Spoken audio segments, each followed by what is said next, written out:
자, 이번 시간에 전세권 하면 되죠? 전세권. 여기 이제 한 문제 거의 나와요. 이 전세권은 매년 한 문제가 나옵니다. 네, 전세권, 용익물권입니다. 용익물권. 근데 담보물권의 효력도 같이 가지고 있다 이렇게 얘기를 해요. 원래 이 전세권이라고 하는 건 우리 한국에 다른 나라에 없는 한국의 임대차가 좀 특이한 임대차가 있어요. 전 세계 어느 나라든 임대차라고 한다면 매월 또는 매주 사용료를 내고 사용 수익하는 거예요. 매주 사용료를 내고 사용 수익합니다. 근데 한국은 임대차라면서 보증금도 좀 많이 받는 편이 있고, 그다음에 그 전에는 아예 보증금 없이 보증금만 왕창 받고 매월 차임을 안 받는 그런 임대차가 있었어요. 그걸 우리 이제 전세라고 불렀어요. 전세.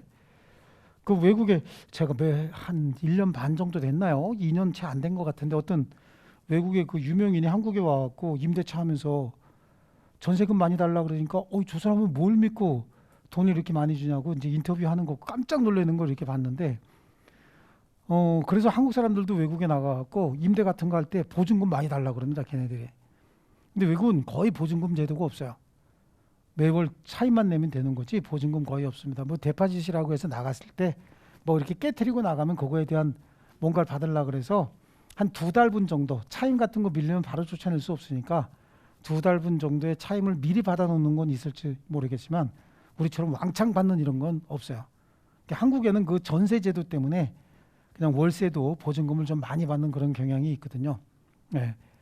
자, 옛날에 그 전세라고 하는 거요. 채권적 전세 얘기하는 거예요. 임대차로서 전세. 이거하고 다른 겁니다. 근데 그 임대차로서 전세 거기서 온 거죠.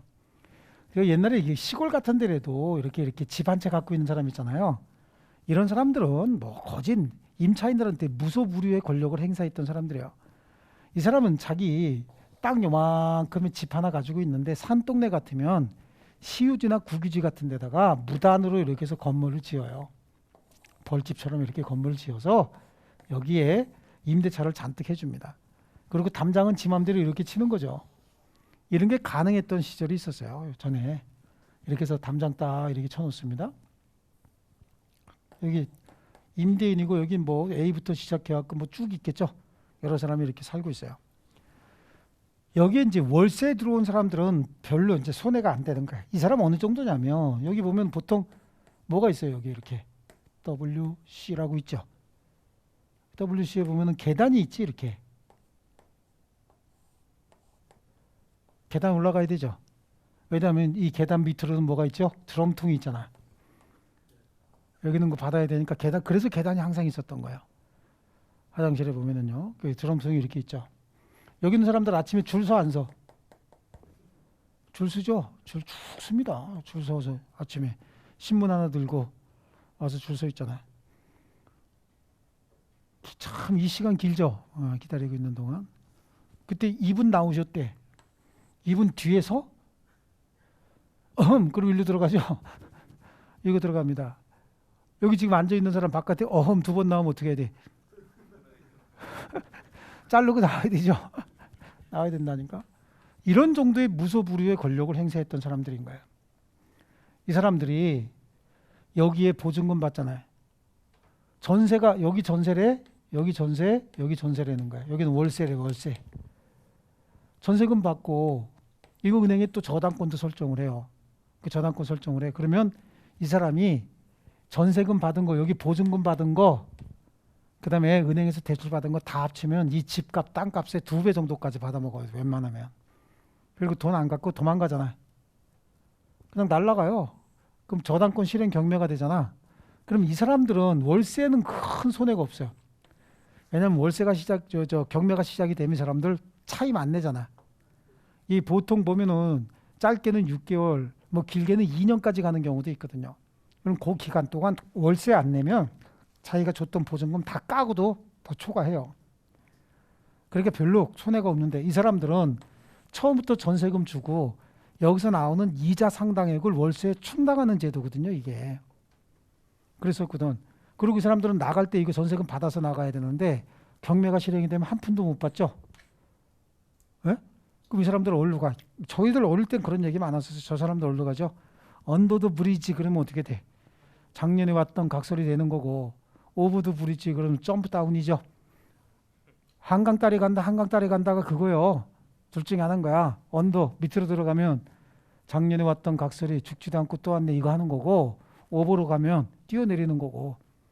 그러니까 한강 딸이 가면 둘 중에 하나 극단적으로 거지가 되거나 뛰어내리거나 그런 일이 많았다고.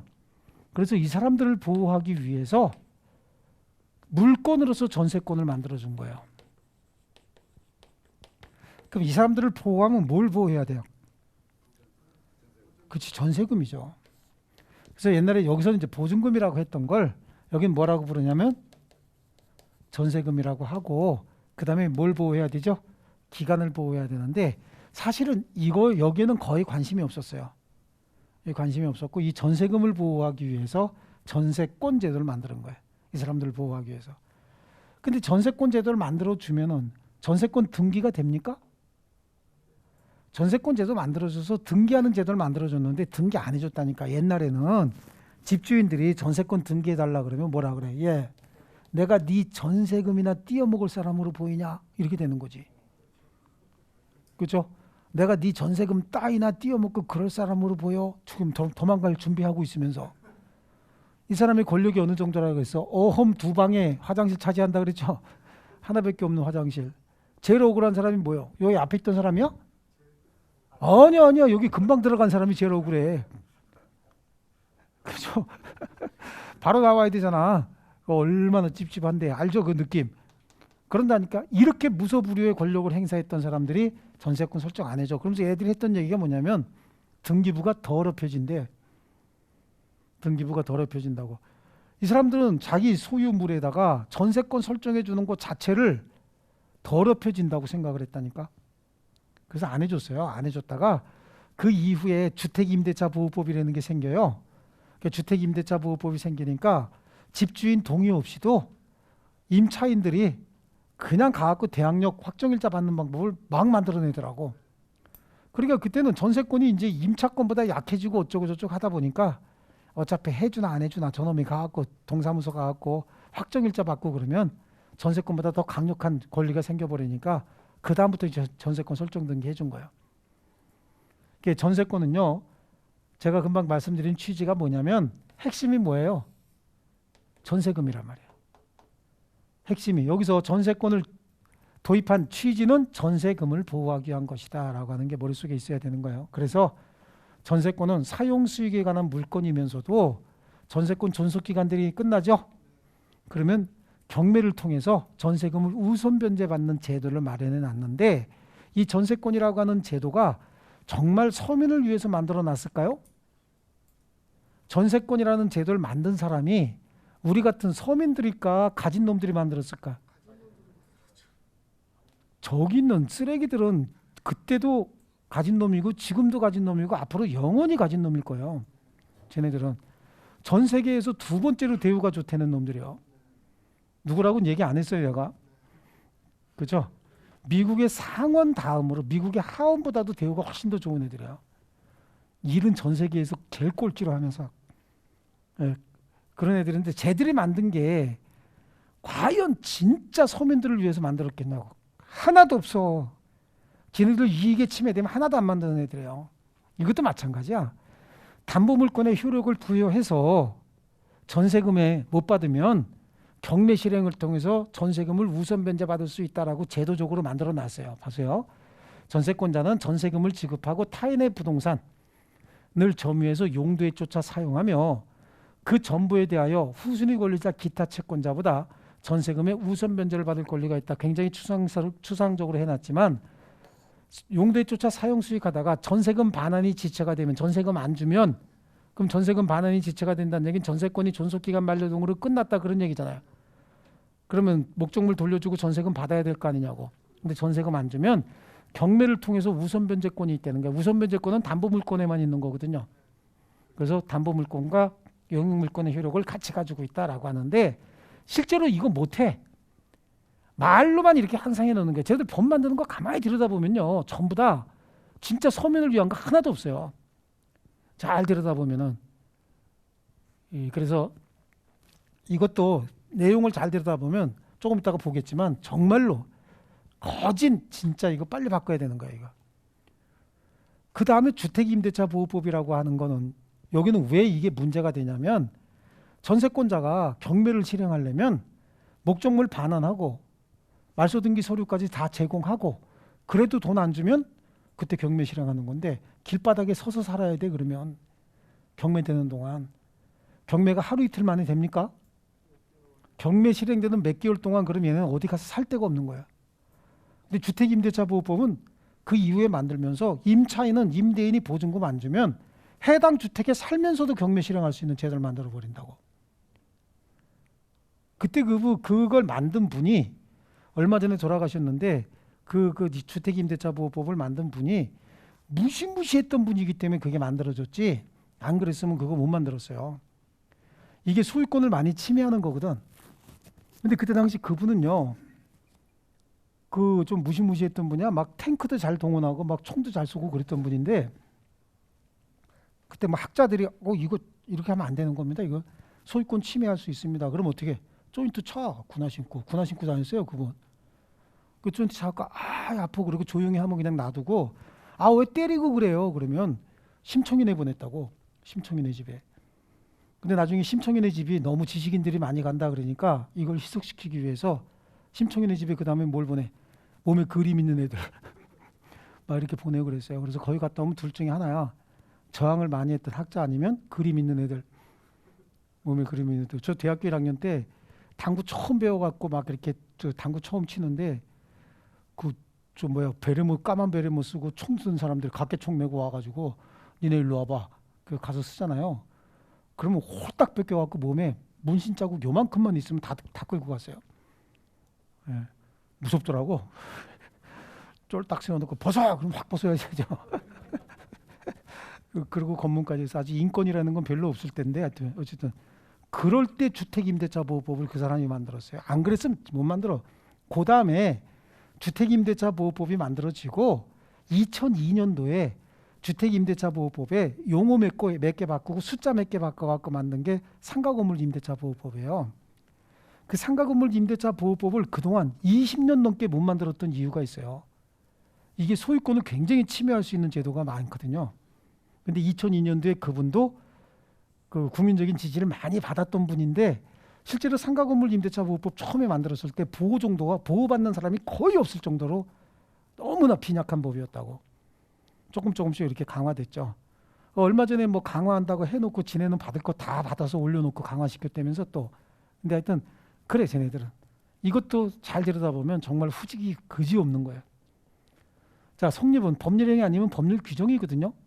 법률 규정에 의한 전세권 성립은 이게 법정갱신 이거 보시면 되거든요. 조금 이따 볼게요. 자, 전세권이 성립하는 과정을 한번 볼게요. 여기서요. 저 오늘 컨디션이 별로 안 좋은가 봐요. 이걸 떨어뜨리네. 자, 토지뿐만 아니라 건물도 전세권의 설정 대상이 되거든요. 전세권 설정자가 소유자겠죠. 전세권자입니다. 둘이 전세권 설정 계약을 체결하고 그 내용을 등기하면 전세권이 성립을 하는데 중요한 건 전세권에서 가장 관심 있는 게 뭐라 그랬죠? 전세금이라 그랬죠. 반드시 전세금을 지급해야 되는 거예요. 전세권은 항상 전세금에다 포커스를 맞춰야 됩니다. 전세금 반드시 지급해야 됩니다. 전세금이 없는 전세권은 성립할 수가 없어요. 처음부터 전세권은 전세금 때문에 만드는 거라 그랬죠. 전세금은 반드시 지급해야 됩니다. 뭐라 그랬어요? 전세금은 반드시 지급해야 된다. 자, 근데 현실적으로 지급하거나 기존 채권으로도 전세금의 지급에 가름할 수 있다. 제가 지금 2억 원의 전세금을 주는 거, 그럼 전세금 받은 거죠? 전세권 설정자가. 근데 채권자가 전세권 설정자에게 2억 원 받을 게 있대요. 그럼 그걸로 전세금 하자라고 할 수 있어요, 없어요? 그럼 전세금 준 거야, 안 준 거야? 준 거지, 그것도. 현실적으로 전세금은 반드시 지급해야 되는 거야. 하지만 현실적으로 2억 원 줄 필요 없이 기존에 받을 거 받아갖고 주나 그냥 그걸로 전세금을 하자라고 하는 거나 준 거죠. 전세금 지급한 겁니다. 자, 이것도 잘 나오는 부분입니다. 기존 채권으로 전세금 지급에 가름할 수 있는데 이렇게 사용수익하다가 전세권이 기간 만료 기타 사유로 소멸하게 되죠. 소멸하게 되면 전세권 설정자는 전세금 가지고 있잖아. 전세금 되돌려줘야 되고 전세권자는 목적물 점유하고 있었던 거 아니에요. 거기다가 말소 등기 서류를 교부해야 되죠. 두 개가 서로 동시 이행 관계에 있는 거야. 그러니까 얘는 몇 개 줘야 되죠? 2개 줘야 되고 얘는 하나만 주면 된다고요. 서로 동시행 관계에 있어요. 그런데 이쪽에서 목적물 반환하고 말소 등기 서류까지 교부해서 이제 방 빼서 나왔다 그 얘기잖아요. 나왔는데 얘가 전세금 반환을 안 해준다는 거야. 그걸 전세금 반환이 지체가 된다 그래요. 전세금 반환의 지체가 뭘 의미하느냐? 전세권자는 목적물 반환하고 말소 등기 서류까지 교부한 걸 얘기하는 거예요. 근데 얘가 전세금을 안 주고 있대요. 그러면 을은 목적물에 대한 경매를 실행해서 전세금을 우선 변제받을 수도 있다. 그래서 이게 담보물권의 성질이 있다라고 얘기를 해요. 굉장히 좋은 제도 있는 것 같은데 천만의 말씀인 거야. 이것 때문에 그래. 목적물 반환하고 말소 등기 서류까지 교부해 놓고 그때 전세금을 안 주면 경매 실행할 수 있는데 길에 서 있어야 된다고. 짐 다 빼고. 어떤 분이 그러더라고. 딴 데 또 전세 들어가면 되죠. 전세 2번 들어갈 정도 돈 있는 사람은 옛날부터 집 샀지 절대 전세 안 살아요. 이 사람은 이게 전재산이야. 이거 없으면 어디 갈 데 없는 사람이라고. 옛날부터 우리 조상들의 우리 어머니 아버지들의 소원이 뭡니까? 내 집 마련이요. 전세금 2번 줄 정도의 돈이 있으면 전 집을 사버리지. 그 정도 능력이 안 되는 분들이거든. 그러니까 실제 전세권 갖고 경매 실행한다? 이거 거의 없었어요. 있을 수가 없어요, 이 사람들. 네, 지금도 아마 2번 임대차 보증금 2번 줄 정도의 능력 되면 아마 집 살걸요. 그래서 그 다음에 주택임대차보호법에 만들 때는 임대인이 임대차 끝났는데도 돈 안 내주면 임차인은 해당 주택에 살면서도 경매 실행할 수 있어요. 그게 현실적이지 않습니까? 이것도 빨리 그렇게 바꿀래. 기왕 존속시키려면 그렇게 바꿔야 돼, 빨리. 이것도. 그래서 존속기간 중에는 용익물권이에요. 그 다음에 존속기간이 끝나고 나서 목적물 반환, 전세금 반환이 지체가 되면 담보물권의 성질로서 저당권하고 똑같은 효력이 있습니다. 전세권입니다. 그래서 전세금은 반드시 지급해야 되는데 현실적으로 지급할 필요는 없고 기존 채권으로도 전세금 지급에 가름할 수는 있다. 그럼 전세금 지급된 거죠? 그래요. 전세권은 당사자 특약에 의해서 전세금을 면제할 수 있어요, 없어요? 계약자의 원칙상 전세금을 면제하기로 하고 전세권 설정할 수 있습니까, 없습니까? 없다고. 자, 그런데 자꾸만 걸려요, 여러분이. 제가 뭐라 그래서 전세권을 만든 이유는 전세금 때문에 만들었다고 얘기했죠. 전세금에 포커스를 맞춰야 되고 전세금은 어떻게 한다 그랬어요? 반드시 지급해야 된다 그랬죠. 예. 목적물은 인도받지 않아도 전세권 설정 계약 체결하고 전세금 지급하고 등기하면 이거 물권이잖아. 물권이니까 전세권 성립하는 거예요. 아시겠죠? 기존 채권으로도 전세금 지급에 가름할 수 있다 그랬잖아요. 그러면 빌려준 돈이 있는데 담보 잡을 때 저당권으로 담보를 잡을 수도 있지만 담보 목적으로 전세권 설정할 수도 있어요. 용익물권과 담보물권의 성질을 다 가지고 있다 그랬잖아요. 그러니까 저당권 설정 안 하고 전세권 설정 받을 수도 있다고. 그럼 나중에 전세권자가 야, 목적물 반환해라. 목적물 반환 청구권이 있거든. 자기가 들어가고 싶은 때 언제든지 목적물 반환 청구권 행사해서 목적물 반환 받아서 들어가면 된다고요. 목적물은 인도받지 않아도 전세금은 반드시 지급해야 된다. 굉장히 다양한 표현으로 물어볼 수 있어요, 이거. 아시겠죠? 그래, 전세권 설정하면서 존속기간 어떻게 해야 되느냐? 존속기간 정해도 되고 정하지 않아도 된다는 얘기예요. 존속기간을 약정을 할 때는 최장기간 10년 이하로 하는 거예요. 10년 이하. 하지만 최단기간은 제한이 없다가 주택임대차보호법이 생기면서 그 주택은 건물 얘기하는 거잖아. 최초의 주택임대차보호법 생길 때 건물의 임대차의 최단기간은 2년이었어요. 1년이었어요. 1년. 처음에 나올 때는. 그러다가 이게 90년도인가요? 90년도 2년으로 바뀌었어요. 그때 바꾸고 지금도 2년이죠. 최단기간이. 그래. 그때 이제 1년을 하다 보니까 건물만 1년 이상이 나중에 생겼어요. 그래서 최장기간은 몇 년이죠? 10년 이하인 거야. 10년 이하. 아시겠죠? 이게 임대차에서 왔다 그랬잖아. 임대차. 이때 당시에 임대차에 존속기간의 최장기간은 제한이 없었어요. 죄송합니다. 20년 이하였어요. 20년. 그런데 전세권으로서 물건을 만들어주면서 20년 해주기 좀 그렇죠. 그러니까 뒤집은 거지 이걸. 뒤집은 거예요, 저걸. 그래서 10년으로 이렇게 한 거라고. 예. 뭔 소리인지 모르면 한참 걸릴 거야. 존속기간을 정하지 않아도 돼요. 존속기간 정하지 않고 전세권 설정할 수 있는데 이건 기간 정함이 없는 전세권이에요. 직장 다니면서 시험 합격하기가 쉽지 않아요. 혼자 공부하면 물어볼 데도 없고 에듀윌 유료 회원은 평일 야간에도 심지어 주말에도 밀착 관리를 해주니까 의지가 많이 됐어요. 에듀윌은 합격의 지름길입니다.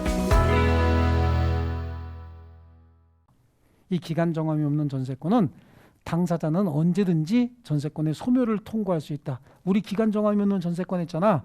이제 좀 빼줄래? 라고 소멸 통고하게 되면 소멸 통고가 상대방에게 도달한 날로부터 6개월이 경과되면 소멸해요. 이게 기간 정함이 없는 전세권이잖아요. 그러면 얘도 언제든지 전세권을 소멸시키겠다고 소멸 통고하면 기간을 줘야 되잖아요. 준비할 기간 줘야 되죠. 그래서 소멸 통고가 상대방에게 도달하잖아요. 그럼 도달한 날로부터 6월이 경과되면 전세권은 소멸합니다. 이것도 법률 규정에 의한 물권 소멸인 거야. 등기 없이도 소멸하는 거예요. 기간 정함이 없는 전세권이요. 기간 정할 수도 있고 정하지 않을 수도 있죠. 건물의 전세권은 뭐라 그랬어요? 1년 이상이라고 하죠.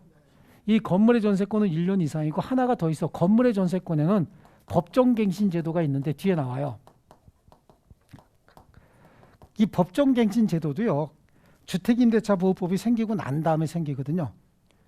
법정갱신 제도. 근데 이 법정갱신도 나중에 법조문 보시면 정말로 해주기 싫은 거 만들었구나라고 하는 게 한눈에 이렇게 딱 보일 정도예요. 법조문을 이렇게 만들어도 참 힘들 텐데 그렇게 만들어 놓은 게 있어요.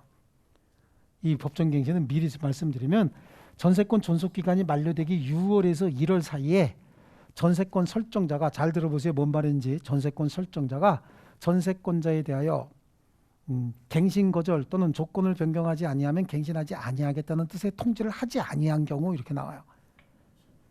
법조문의 자체가 그렇게 만들어서 정말 해주기 싫은 거 만들었구나. 이런 게 이렇게 느껴지는 게 여기 보면 볼수록 그런 게 많이 느껴져요. 이 전세권 같은 경우는. 자, 전세권의 갱신 그렇습니다. 여기 존속기간이 만료되면 합의에 의해서 갱신하면 되는 거죠. 여기도 최장기간 몇 년이죠? 10년. 예, 최장기간 10년의 기간 제한이 있어요. 근데 법정갱신은 뭐에만 있다고 그랬어요? 건물의 전세권에만 있다고 그랬죠. 그래서 전세권이 만료되기 6월에서 1월 사이에 전세권 설정자가 전세권자에게 갱신 거절 또는 조건을 변경하겠다는 뜻의 통지를 해야 되는데 그 통지를 하지 않았대요. 그럼 기간이 만료된과 동시에 전 전세권과 동일한 조건, 기간 정함은 없는 전세권으로 갱신된 것으로 본다. 그럼 우리 앞에서 봤듯이 기간 정함이 없는 전세권은 처음부터 기간을 정하지 않는 경우에도 기간 정함이 없는 전세권이지만 법정 갱신된 경우에도 기간 정함이 없는 전세권이겠죠. 그럼 어떻게 합니까? 그렇지. 서로 간에 소멸 통고를 하게 되고 6개월이 경과되면 전세권을 소멸하는 제도가 있어요. 이게 법조문 조금 있다가 한번 보시면 진짜 보실 거예요. 기가 막힙니다. 야, 진짜 기가 막히게 잘 만들어놨어요. 그래서 전세권 존속기간 만료되기 6월에서 1월 사이에 전세권 설정자가 통지하지 않으면 법률 규정에 의한 전세권 취득이에요. 법정갱신 이거. 법정이 법률 규정 줄임말이라 그랬죠. 그럼 이거 등기해야 됩니까? 등기 없이. 그치, 등기 없이 취득하게 되죠. 다만 존속기간 중에 이 등기 없이 취득해서 존속기간 중에 목적물의 소유자가 바뀌었다는 거야. 그럼 새로운 소유자에게 대항할 때는 법정갱신된 전세권으로 대항할 때는 등기해야 돼 말아야 돼. 등기 없이라고. 등기 없이 물권자가 됐고 등기 없이 대세권자가 됐다 그랬죠. 이거 이런 데 자꾸만 걸려들면 안 돼요. 그러면 어처구니 없는 걸로 자꾸 틀린다고. 그래서 등기 없이 취득하고 등기 없이 대항하는 거야. 아시겠죠? 예. 처분할 때만 등기하면 되는 거예요. 자, 좋습니다. 법적 성질, 이것도 타물권이에요. 타인의 부동산에 대한 사용 수익권이죠. 용익물권이니까 용익물권은 부동산 전부 또는 일부에 대해서 설정할 수 있는 것이고 담보물권의 성질도 같이 가지고 있다 그랬죠. 그 다음에 물권적 청구권이라고 하는데 전세권자는 목적물 점유할 권리가 있지 않습니까? 점유할 권리가 있으니까 목적물 반환 청구, 방해 제거, 방해 예방 청구권 다 행사할 수 있어야 되는 거고 타인의 토지에 있는 건물에, 자 이거는 우리가 물건 하면서 앞으로 계속 나올 거라 그랬어요. 타인의 토지에 대한 건물에, 타인의 토지 위에 건물이 있대요. 타인의 토지 위에 건물이 있다. 타인의 토지 위에 건물이 있다. 타인의 토지 위에 건물이 있다. 그럼 토지 소유자와 건물의 소유자가 다른 사람이다 그런 얘기죠. 그러면 건물 소유자는 토지 사용권이 있어야 되는 거예요. 이런 때 꼭 무단 불법 점유도 있지 않습니까? 아이 법을 공부하면서 무단 불법을 왜 자꾸 얘기하는지 모르겠는데 그 예외적으로 있을 수는 있지만 원칙은 토지 사용권이 있어야 되는데 이때 이 토지 사용권은 지상권 아니면 뭐죠? 토지에 대한 임대차라고. 지상권 아니면 임차권이고 여기에는 원래 전세권도 설정할 수 있거든요. 성질상. 그런데 토지에 대한 전세권의 최장기가 몇 년입니까? 10년이지. 전세권은. 건물 지어서 10년만 쓰다가 철거하고 나온다? 이거 있을 수가 없죠. 그래서 토지에 대한 전세권으로 건물 짓는 일은 많지 않아요. 근데 법적으로 가능은 한 거야. 제도적으로. 그게 이거 거의 다 언급이 없죠. 사례가 거의 없으니까. 그래서 타인의 토지에 대한 전세권은 타인의 토지 위에 있는 건물의 전세권을 설정했다는 얘기는 여기 병이 건물을 사용 수익하고 있다 그런 얘기죠. 그럼 얘는 건물만 사용해야 돼? 토지도 사용해야 돼? 토지도 사용해야 되지. 이것도. 이해되셨어요? 그래서 타인의 토지에 대한 건물, 타인의 토지에 있는 건물에 대한 전세권은 그 건물 소유를 목적으로 하는 토지에 대한 지상권이나 임차권에도 그 효력이 미친다. 그럼 여기는 전세권뿐만 아니라 모두요. 저당권도 똑같은 거야. 전세권이 나중에 경매 실행하면 저당권이 된다면서요. 그래서 저당권에 가도 요 내용이 똑같이 나와요. 우리 어디서 물건 쪽에서도 봤다고. 주물종물에서. 이걸 주된 권리로 보고 이걸 종된 권리로 봤거든요. 그게 똑같이 여기도 또 나오는 거야. 자 볼게요. 처분이야. 전세권자, 물권자 맞죠? 물권자 맞으니까 물권자는 물건을 처분할 수 있어야 되는 거 아닙니까? 좋습니다. 그래서 전세권자는 전세권 설정자 동의 없이 처분할 수 있어요. 물건이라는 게 그렇다 그랬잖아. 배타적 사용권으로서 자유롭게 처분할 수 있어야 된다 그랬죠. 물건에 대한 처분금지 특약은 무효입니다. 물건은 처분금지 특약 자체가 물건의 배타성을 침해하는 거기 때문에 무효야. 하지만 이 전세권은 한국에만 있는 물건이라 그랬죠. 어디서 왔다 그랬어요? 임대차에서 유래해 왔다 그랬잖아요. 그러니까 채권의 성질을, 본질을 못 버려, 본질을. 그래서 원래 물건이니까 전세권 설정자 동의 없이 처분할 수 있지만 이것도 설정행위로 금지할 수 있다는 거야. 전세권 설정 계약 체결하면서 처분하지 마. 이게 돈도 없는 주제에 네 맘대로 처분하지 마. 할 수 있다고. 무슨 물건이 이런 게 있냐고. 그런데 반대 특약, 즉 설정행위로 처분금지 특약이 없었대요. 그럼 할 수 있는 거죠? 할 수 있는 건데 양도 임대 전전세인데요. 전전세 또는 임대의 경우 전전세 임대하지 않았다면 면할 수 있었던 불가항력에 의한 손해에 대해서도 책임진다. 불가항력의 손해 책임지려니 기본적으로 이건 거야. 양도 임대 전전세 할 수 있어. 하라고. 반대 특약하면 못 하는 거야. 하지만 반대 특약 안 했어도 네 마음대로 해. 하지만 그랬을 경우에 전전세 또는 임대하지 않았다면 면할 수 있었던 불가항력으로 인한 손해에 대해서도 너 책임져라. 그래서 얘기 하지 말란 얘기요. 그 말 자체가. 아시겠죠? 뭐 이거에 이게 자꾸 이상하게 불빛이 약하다. 이딴 데는 잘 나오는데. 자 보세요. 전세권 설정했어요. 그럼 사용수익권자 맞죠? 근데 얘가 전전세 했대. 갑의 동의 없이 전전세 했대요. 왜? 반대 특약이 없으니까. 그럼 얘가 전전세권자 아니겠어요? 그래. 이게 주택인데 예를 들면 전전세권자가 패션 같은 걸 연구해. 그래서 안테나 설치했다고. 얘는 안테나 설치해서 안 썼어요. 근데 얘가 안테나 설치해서 썼다고. 근데 낙뢰가 여기 맞은 거야. 세 번 다. 싹 다 탔대요. 주택을 사용하면서 안테나 설치하는 게 용법 위반한 거 아니죠? 정상적으로 사용하는 거야. 근데 낙뢰 맞아서 불이 탔대요. 그럼 얘 잘못한 거 있어 없어요? 없죠 이거야. 불가항력인데. 그러니까 얘는 책임져 안 져? 안 져. 얘가 책임진다고. 결론적으로 하지 말란 얘기죠. 그래. 그래서 원전세권자는 얘. 원전세권자고 전전세권 설정자고 맨 이따구로 한다. 전세권자고 전전세권자죠. 근데 이걸 원전세권자라고 그리고 전전세권 설정자고 예. 그래서 시험엔 이제 이런 용어로 해서 헷갈리게 나는데 어쨌든 원전세권자는 전전세하지 않았다면 면할 수 있었던 불가항력으로 인한 손해에 대해서도 책임을 진다. 근데 담보 설정할 수 있다는 거예요. 전세권을 설정했다는 얘기는 얘한테 뭘 줬다는 얘기예요? 전세금을 줬다 그런 얘기죠. 전세금은 이게 만약에 10억짜리다 그러면 얼마 줬을까? 5억에서 7억 정도 줬을 거라고. 보통도. 요즘엔 7억 이상 가지만 옛날에는 5억 정도 했거든요. 그럼 이 돈도 굉장히 가치가 크죠. 그러니까 이거 담보 제공하고 돈으로 쓸 수 있는 제도가 마련돼 있어요. 아시겠죠? 담보 설정할 수 있고요. 전세권자는 그러면 어떤 권리와 어떤 의무가 있느냐? 전세권자는 사용수익권자죠. 에? 그러니까 존속기간 중 용도에 쫓아 사용수익합니다. 그리고 물권자 아닙니까? 물권자니까 기본적인 유지수선 의무가 있어요. 용도에 쫓아 사용수익한다라고 할 때 용도에 쫓아 사용수익할 의무에 유지수선 의무까지 들어가거든요. 그러니까 유지수선 의무가 있는데 유지수선하지 않는다. 그럼 이게 용법 위반인 거야. 그럼 전세권 설정자의 소멸 청구로 인해서 전세권 그냥 소멸해버립니다. 이렇게 전세권이 소멸하게 되면 전세권자는 목적물 점유하고 있던 사람이잖아요. 목적물 돌려주고 말소등기 서류를 교부합니다. 두 가지 준다 그랬어요. 그럼 전세권 설정자인 소유자는 전세금만 돌려주면 되죠. 이게 서로 간에 동시이행 관계에 있는 거예요.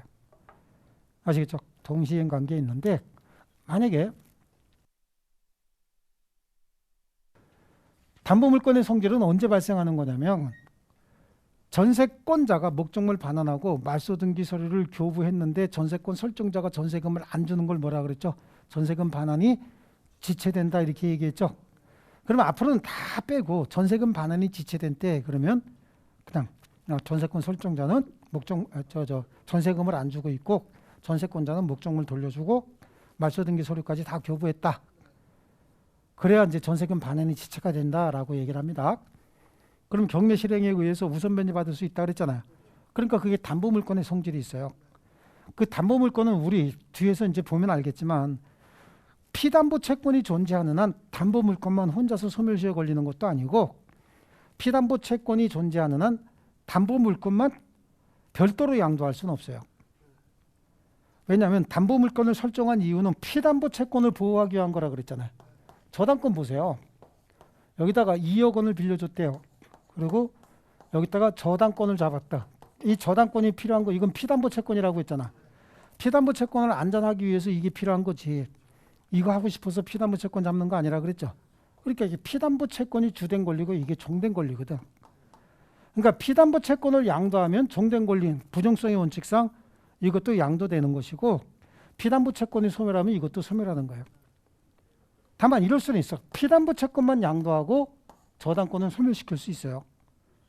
어떤 경우에 피담보 채권을 양수받는 사람이 깍두기래, 깍두기.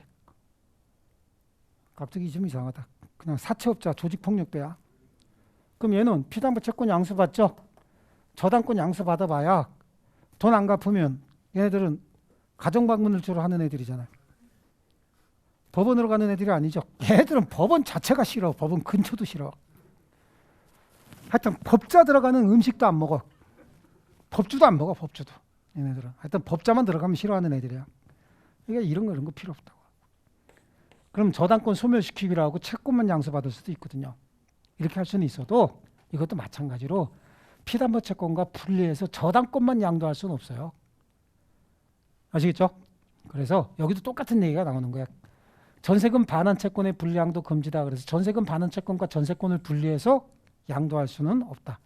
전세금 반환 채권이 양도가 되면 전세권도 양도가 돼야 되는 거예요. 원칙이 금지인데 예외적으로 가능한 경우도 있긴 있어요. 근데 예외보다는 그냥 원칙적으로 얘네들은 같이 다녀야 돼요. 자, 전세권의 소멸입니다. 전세권, 물건의 일반적 소멸 사유는 특별히 볼 건 없고요. 전세권의 소멸 청구, 물건의 성질 또는 약정한 용법으로 사용하지 않았대요. 그러니까 여기에는 모두 들어가 있어요. 유지수선 의무를 이행하지 않았다. 여기까지 들어가는 거고, 소멸 통고는 기간 정함이 없는 전세권이라고 했죠. 소멸 통고에 의해서 6개월 있다가 소멸합니다. 또 목적물이 멸실됐대요. 그 전세권 존속 기간 중에 목적물이 멸실이 된다. 그 이야기는 전세권자의 책임 있는 사유로 멸실되는 경우도 있고 불가항력의 사유로 멸실되는 경우도 있죠. 전세권자의 책임 있는 사유로 멸실된 경우와 불가항력의 사유로 멸실된 경우의 차이가 뭐가 있어요? 전세권자의 책임 있는 사유로 멸실됐으면 어떻게 해야 돼요? 손해배상해 줘야 되죠. 불가항력의 사유로 멸실됐다. 그럼 이건 전세권자의 책임도 없고 전세권 설정자의 책임도 없는 거잖아요. 전부 멸실된 경우엔 전세권 당연히 소멸해야 되는 거고 일부 멸실됐대요. 근데 잔존 부분 갖고 목적을 달성할 수 있다. 그럼 전세금 감액 청구하면 되는 거고 잔존 부분 갖고 목적을 달성할 수 없다. 그럼 어떻게 하는 거지? 소멸 통고하고 소멸시키겠다라고 하고 전세금 반환 청구하면 되는 겁니다. 아시겠죠? 전세권 스스로 포기할 수도 있고 전세권도 물권 아닙니까? 소멸시효 20년의 소멸시효에 걸리기도 합니다. 이렇게 전세권이 소멸하면 조금 아까 했던 거요. 요거 하기 전에 얼른 책으로 볼게요. 자, 전세권 그래. 전세권자는 전세금을 지급하고 타인의 부동산 점유해서 점유 동그라미 전세금 지급도 줄쳐 놓으시고요. 점유 동그라미 칩니다. 용도에 쫓아 사용 수익도 줄쳐 놓습니다.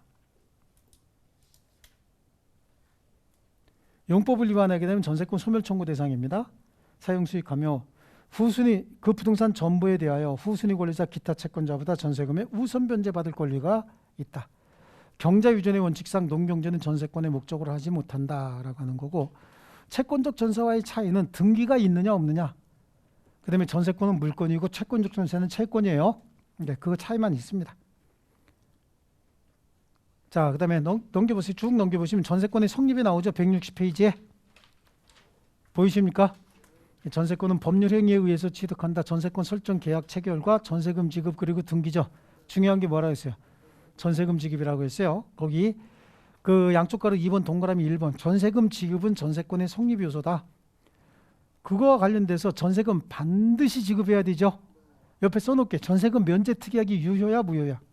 무효입니다. 전세금 면제 특약은 무효다.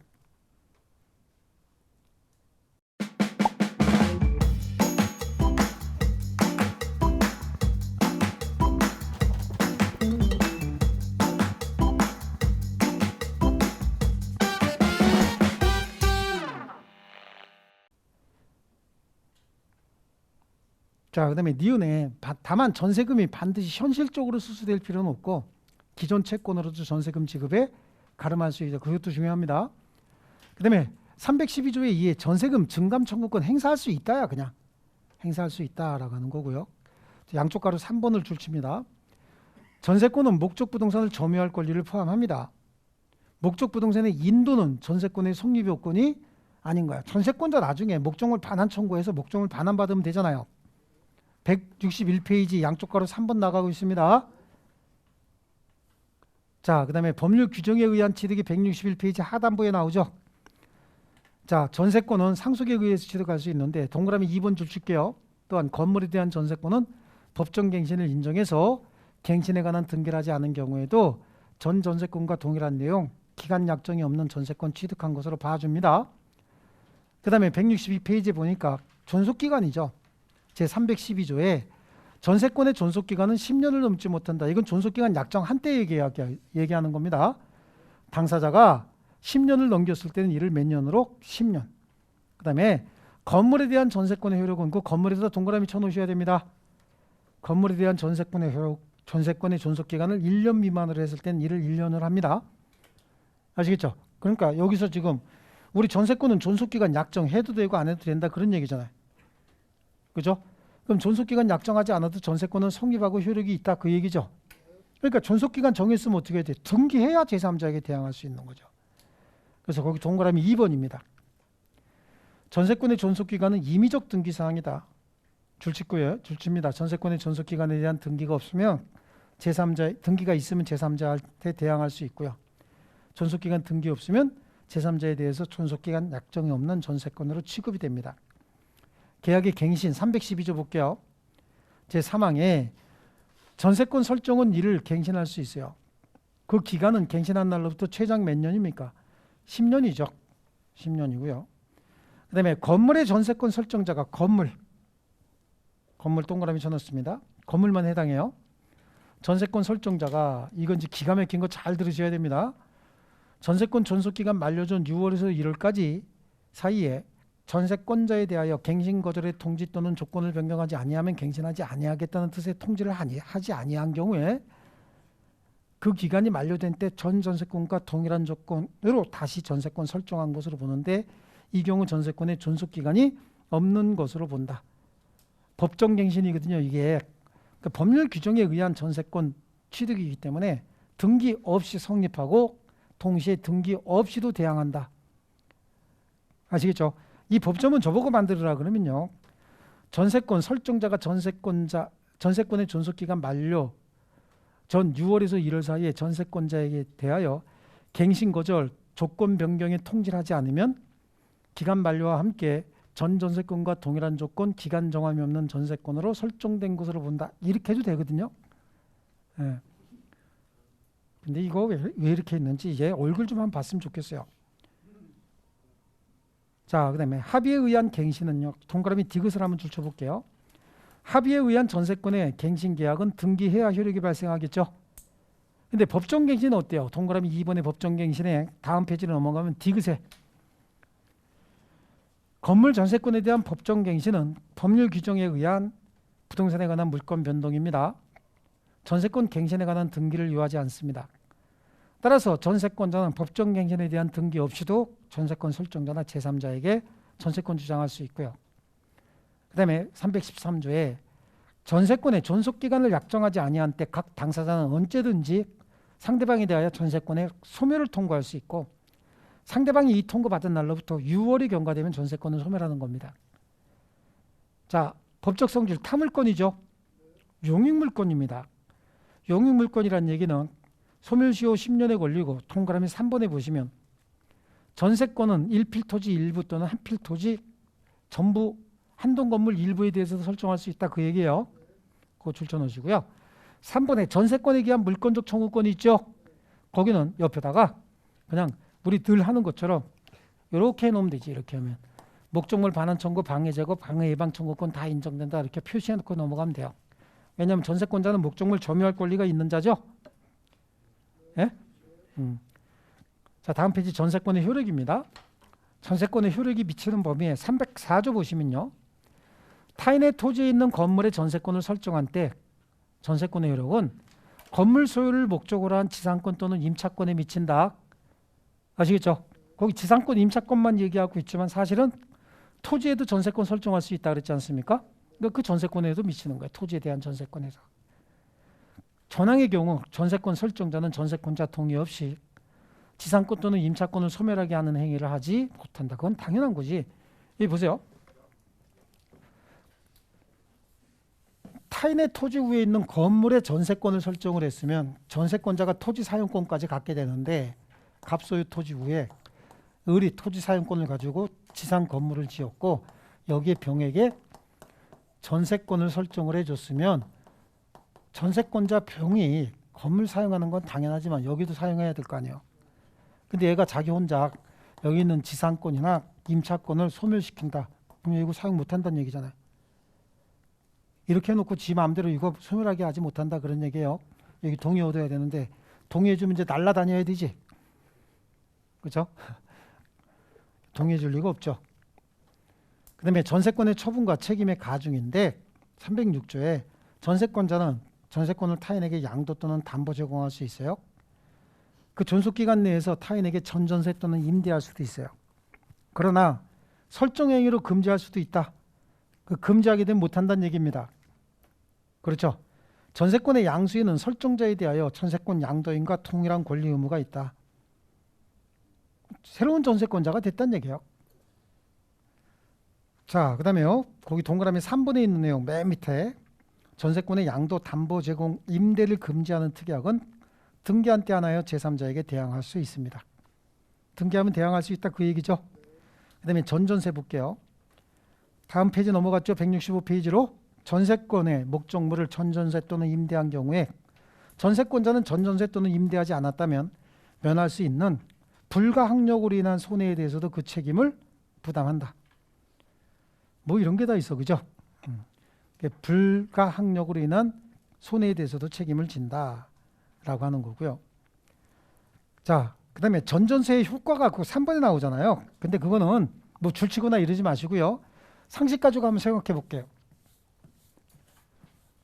여기는 용어가 짜증나게 나와서 그렇지 실제로 틀릴 건 없어요. 여기 전세권 설정했어. 그럼 얘가 전세권 설정자죠. 그죠? 얘는 뭐죠? 전세권자야. 근데 얘가 여기다가 전전세 했다는 거야. 반대특약이 없으니까 전전세 했나 봐요. 그럼 얘가 전전세권자가 되죠.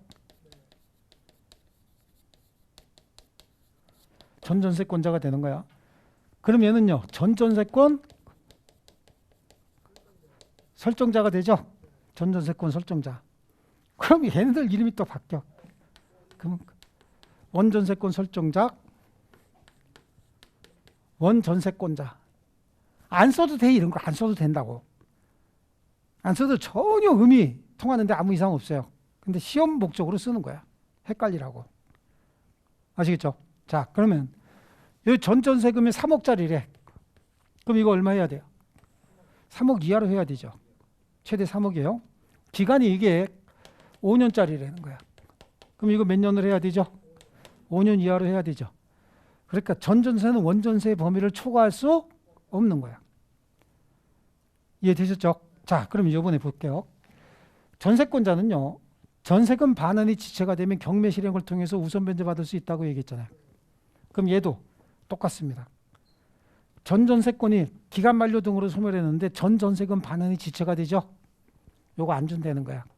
그럼 경매 실행할 수 있느냐? 이때는데 어떤 때냐면 전세권도 기간 만료로 소멸했고 전전세권도 기간 만료로 소멸했는데 원전세권 설정자가 전전세금 반환을 지체하기 때문에 전전세권 설정자가 전전세금의 반환을 지체하면 전전세권자도 경매 실행을 통해서 전전세금의 우선 변제를 받을 수 있다.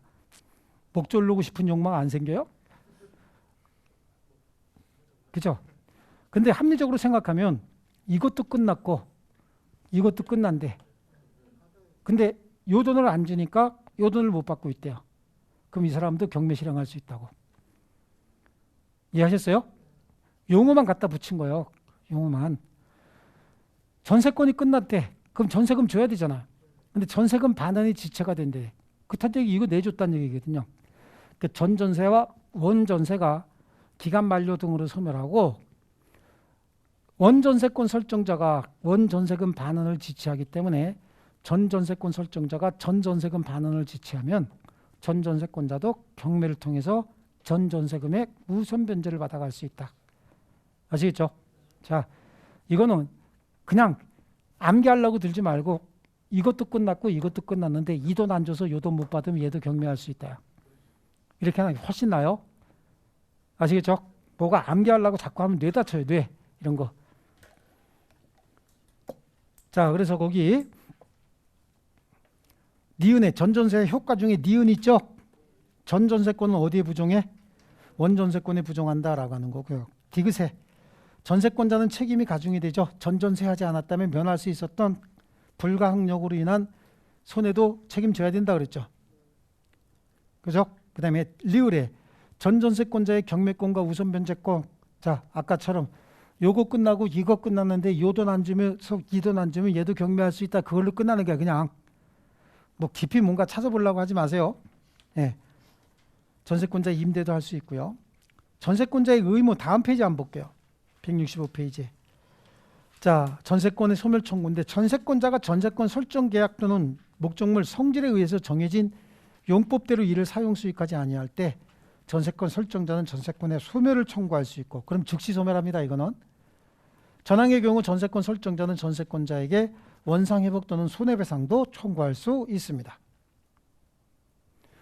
전세권자의 현상유지 수선 의무 309조에 전세권자는 목적물의 현상을 유지하고 통상의 관리에 속한 수선을 해야 된다.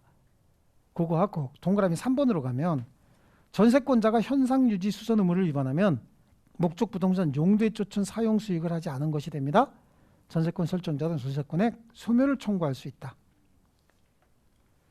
자, 전세권 담보 물건의 성질도 가지고 있다 그랬지 않습니까? 그러면 양쪽 가로 1번 줄칩니다.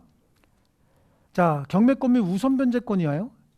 여기 보면 전세권이 소멸했으나 전세금 반환이 지체되는 경우 전세권자는 전세금을 피담보 채권으로 경매 실행해서 후순위 권리자 기타 채권자보다 전세금의 우선 변제를 받을 권리가 있다. 자, 그런 정도로 끝나면 되는 거예요. 자, 그 다음에 다음 페이지 보시면 양쪽 가로 3번 보이시죠? 전세금 반환 채권 양도할 수 있나? 라고 하는데 원칙이 전세금 반환 채권 분량도 불가죠? 그거만 그냥 해놓으세요. 전세권이 담보물권적 성질도 가지고 있는 이상 부정성과 수반성이 있어서 전세권을 그 담보하는 전세금 반환 채권과 분리하여 양도하는 것은 원칙적으로 허용되지 않는다. 그런 정도로만 해놓으십니다. 됐죠? 전세권의 소멸입니다. 전세권의 소멸 원인은 전세권의 물건의 일반적 소멸 사유에 의해서도 손해가 소멸하고 저당권 실행 경매가 되면 최선순위 저당권을 기준으로 밑에 있는 권리 다 소멸한다 그랬잖아요. 그렇죠? 네, 그래서 소멸하는 경우도 있고 다음 페이지 168페이지 거기에 전세권 설정자의 소멸 청구죠. 이건 앞에서 했거든요. 뭐라 그랬어요? 용법 위반의 경우에 그래서 전세권자가 설정 계약 또는 목적물 성질에 의해서 정해진 용법대로 이를 사용 수익하지 않으면 전세권 설정자는 전세권 소멸 청구할 수 있고 즉시 소멸한다 그랬습니다. 기억나세요? 그 다음에 양쪽 가로 4번 존속기간 약정이 없는 전세권의 소멸 통고예요. 이건 기간 정함이 없는 전세권 양 당사자 언제든지 소멸 통고할 수 있다 그랬잖아요. 그럼 둘 다 받은 날로부터 몇 개월이 지나면 6개월이 경과되면 전세권은 소멸하는 거고. 자, 목적물이 멸실하면 전세권 소멸한다 그랬죠. 근데 목적물 멸실 원인 봐야 돼요. 전세권자의 책임 있는 사유로 멸실됐대요. 그럼 당연히 손해배상해 줘야 되는 거죠. 예.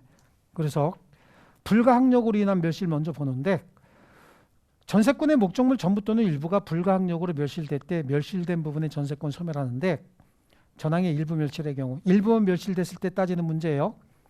전세권자가 잔존 부분으로 전세권의 목적을 달성할 수 없으면 전세권 설정자에게 전세권 전부의 소멸 통고하고 전세금 반환 청구하는 거야. 근데 잔존 부분으로 전세권의 목적을 달성할 수 있으면요.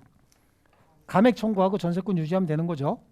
다음 페이지 315조에 전세 목적물 전부 또는 일부가 전세권자의 책임 있는 사유로 멸실됐대요. 그럼 책임져야 되는 거지. 그럼 전세권자는 손해를 배상할 책임이 있는데 전세권자는 미리 집어넣은 돈이 있죠. 전세금. 그럼 전세권 설정자는 그 전세금으로 손해배상에 충당하고 남은 거 있으면 돌려주지만 부족하면 더 청구해야 되는 거 아닌가요? 예. 자, 그 다음에 전세권의 포기. 스스로 전세권자 전세권 포기할 수 있거든요. 그렇게 포기하게 되면 전세권은 소멸해야 되죠. 그 대신 포기는 법률행위 아닙니까? 상대방 있는 단독행위죠. 전세권 포기 누구한테 해야 돼? 소유자한테 해야지 전세권 설정자에게. 상대방이 있는 단독행위이기 때문에 등기까지 해야 전세권이 소멸한다. 그래서 거기 동그라미 3번에 있는 줄 치시면 되는 거예요. 전세권의 포기는 물권적 단독행위로서 등기해야 전세권이 소멸합니다. 그 다음에 2번에 전세권 소멸의 효과 나오죠? 요건 조금 쉬었다 할게요. 주택관리사 합격! 에듀윌 합격 패스!